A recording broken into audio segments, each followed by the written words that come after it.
Rev up your engines!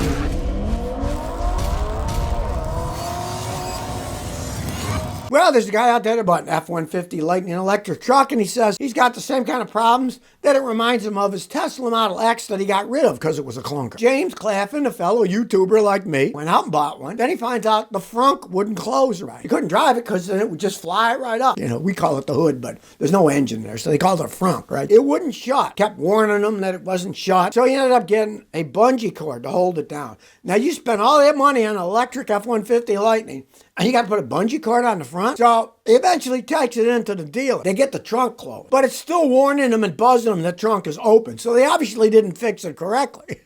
They got it to close, yeah, but it's still warning them. Now he also says the massaging seats don't work. They're electric. It's an electric truck. Hey, he had similar problems with his Model X, which he called garbage, and which he sent back to Tesla. So he's hoping his Ford isn't as bad, but who knows? This is just the beginning. It's just out now. Wait till it gets older and stuff starts to break on it. One of the biggest problems they're going to find with these, especially with Ford, they won't have any guys that know how to fix the things. They can train them, blah, blah, blah, blah. If you check what they're paying the mechanics at the dealership, they're paying them less and less as time goes on. So they get lower and lower quality people. But the cars are getting higher and higher technology, so the guys there, they can't figure out what's wrong with them. And I see that all the time. I've seen that all the time at Ford dealers in Houston when they just had plain old cars. The guys weren't able to fix the cars. They bring them to me, then I'd fix them. Putting this immense technology of electric trucks out there and then not having people that can fix them. You're asking for trouble buying one. They got his trunk to close, but they couldn't get the warning to stop warning. If they can't fix something that simple, what are they going to do when it actually breaks down? And the motor has problems, and the modules have problems. I tell you, these things are complex. There's a dearth of repair guys out there already. You just do a little research, you'll see hardly any good mechanics are left. Because they don't pay them enough. They don't treat them right. So, how are you going to get quality people if you don't pay them much? That's just the way that it goes. Go to a dealer. Some of these places in California are charging over $200 an hour labor. In other places, $160 an hour labor to work on your car. Yet they're paying these guys, $17.50 an hour. But you're paying $200 an hour for them to fix your car, right? If something's rotten in Denmark, or in this case, at the dealership. And that's not going to get better anytime soon unless they pay the people more, which of course they're not going to do because they're corporations. Those are just the slobs on the bottom. We only care about us white collar guys. How much stock options do we get this year? How much money do we profit? Last year, they made more money than they ever made. And you think, how could they? Coronavirus. They didn't make as many cars. They didn't sell as many cars. Yeah, but they charged more for them. And they just made people pay more because they said, you're going to pay more or you can't have the car. After a while, it's going to catch up to them. And if they keep these high-level technology cars that they can't fix out there, believe me, once a bunch of people own them and have problems, then literally the crap is going to hit the fan. Munchkin99 says, is the 2008 Volkswagen EOS a good, reliable car? I was thinking about buying a used one, 2008, with 60,000 miles. I turned 18. I want a car. Learn how to fix myself. Thank you. Don't buy that Volkswagen. They're extremely complex. You say you want to learn how to fix it. Volkswagens are not do-it-yourself repair cars anymore by any stretch of the imagination. When I was a young mechanic in the 60s, yeah, Volkswagen Beetles, simple. They held 2.5 quarts of oil. They didn't even have an oil filter. You could change the spark plugs in 5 minutes. You could pull the engine out in 20 minutes if you were strong enough. Only had 4 or 5 bolts holding it in. The modern ones are absolute German levels of high technology, and they break all the time. When I tell you, don't buy one of those anyways. They're endless money pits as they age. But if you say you want to learn to fix it yourself, do not buy that car unless you're willing to buy thousands and thousands of dollars of tools and special electronic equipment, because Volkswagen use their own diagnostic systems different than other cars, and you have to buy that system. Then you have to learn how to operate the system. Do not buy that Volkswagen. Get a Toyota or a Honda. If you want something that's going to last forever with a little 4-cylinder engine that you could play around with yourself, don't buy that Volkswagen. Anita Louise says, how can I find out what caused my catalytic converter to be clogged up? I bought a used 2014 Flex a year ago. Converter was clogged, and then a couple places said they could fix it less than the $3,500 Ford one. Do they clog easily? Is there a bigger problem? Generally, catalytic converters only clog up because there's a problem in the car. The engine burns oil. The burnt oil goes where? In the catalytic converter. Because catalytic converter's got little honeycomb holes in it. They'll clog up with oil and then they burn on and fuse. Then you got another catalytic converter. If yours was really clogged up, building up so much pressure, it doesn't run right. Put a new catalytic converter on it, that's not going to fix your problem for long. It's going to clog up too. I can't say when, maybe in 6 months, maybe in a year, year and a half. I don't know.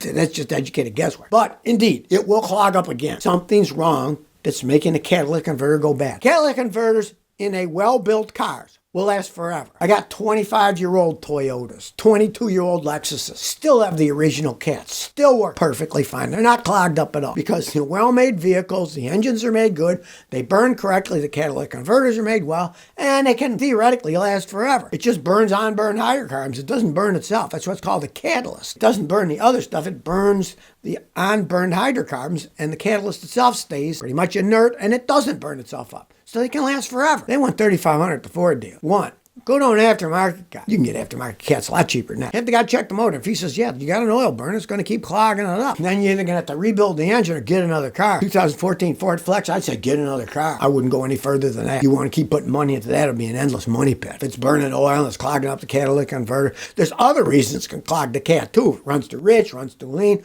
Lots of problems can ruin a catalytic converter. They're not that easy to diagnose. You really need Sherlock Holmes. There aren't that many Sherlock Holmes mechanics left anymore. Guys like me are a dying breed. Tony Yuki says, I got a Honda Civic with a faulty ABS modulator assembly. I left it and I noticed all the fluid in my brake master's gone, and I looked under the ABS modulator pump. There's fluid all over the place. What should I do? I could get a used pump for $200, but of course, who knows what's going to last? This is the problem with all that high-tech stuff like anti-lock brakes. They're fine when they work. When they break, they cost a fortune to fix. You think $200 is something. That's a used part. Who knows how long that's going to last? Price a new one and you'll just scream away. Plus, you can't just put that thing on. You can't bleed it. I have machines that I use to bleed them. They're very complex, expensive machines. It costs at least $1,000. You gotta know how to operate. You put it in, it gives you all the steps, and it opens and closes valves on the modulator so you can get the air out.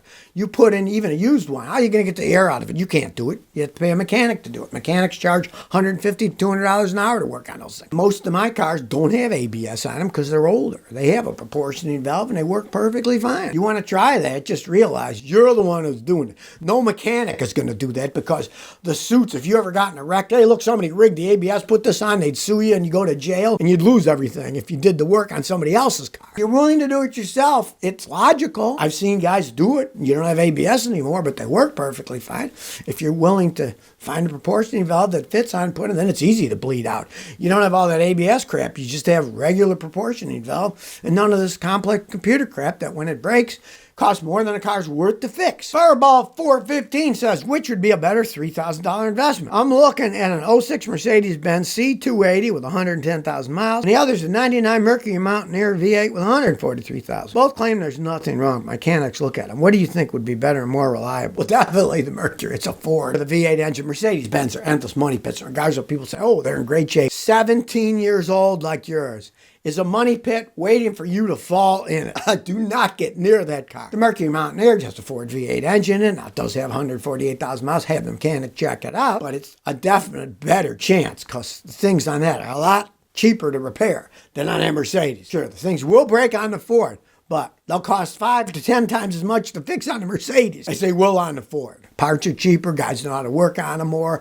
You'll have a lot of guys that can work on a Ford, and only a handful of people will mess with a Mercedes. They got to have the special tools, the equipment, and then they just stick it in and break it off because they can. They know nobody else is going to work on it. V6 Boyo says, I have lost 5 miles per gallon on average in my 2003 Buick LeSabre Limited. I changed everything. I changed the rotors. I changed the bearings. It's only getting 22 miles a gallon, and I used to get 27.2 miles a gallon. I checked it, I reset it. I usually drive about the same. You can't really measure gas mileage while you're driving stop and go traffic. There's too many variables. The temperature outside. Are you taking the same route? How long are you stuck at a stoplight? How many stop signs you have to stop and go, right? There's only one way you can really measure your gas mileage. Take it on a trip on a highway. If it's 60 miles an hour, drive 60 and go at least 100 miles and see what your gas mileage. If it's normal, then it's just the way you're driving the car. And since you say the car runs okay, that would be my main guess.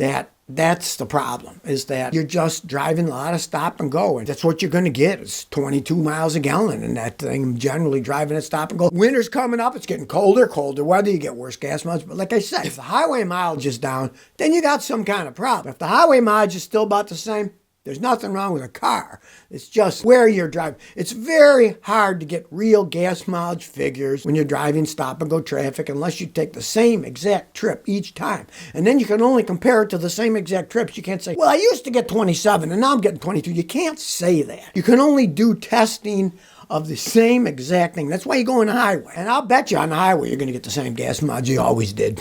And it's just because you're going stop and go, and that gas mileage is horrible on a car like Buick. It's a relatively big car. I've had many customers have the same problem, and I road test with it. There's nothing wrong with your car. They take it on the highway, and they get normal gas mileage. I just explained, there's nothing you can do. You can stop and go. You're waiting at a lot of stop signs, stop lights, or train stations. You're waiting for the train to go across the track. Who knows? There's too many variables to just say, well, here's what I'm getting. You don't really know unless it's a scientific experiment of the same exact situation, the same wind conditions too.